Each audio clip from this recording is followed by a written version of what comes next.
Mr. Chair, do I have to answer this irrelevant question? If you wish to answer, you may do so. I refuse to answer anymore, Mr. Chair.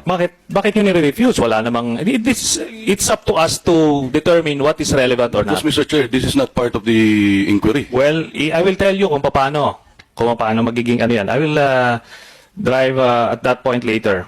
Meron ka bang bangko sa Rizal Commercial Banking Corporation, RCBC? Mr. Chair, I refuse to answer. Sa Bank of the Philippine Islands, Davao, main branch. Mr. Chair, I refuse to answer. Bakit? Mr. Chair, can I know kung the Vice Mayor is invoking the right against self-incrimination? You may ask him. You cannot outrightly refuse. I am invoking the right to privacy, Mr. Chair. Which part of the rules, Mr. Chair, that the resource person can invoke the right to privacy? Because I have the rules. No, but let him. Mr. Chair, there is a law in the Constitution about the bank secrecy, and I have the right to privacy.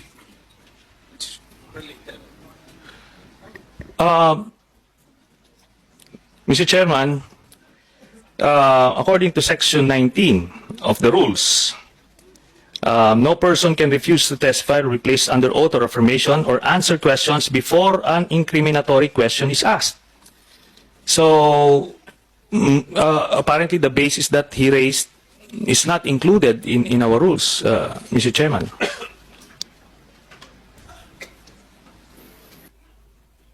Are you invoking your right against self-incrimination?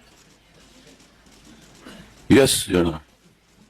Okay, so which part of that question will incriminate you? Ito bang total? Pakita nyo nga yung total doon sa baba.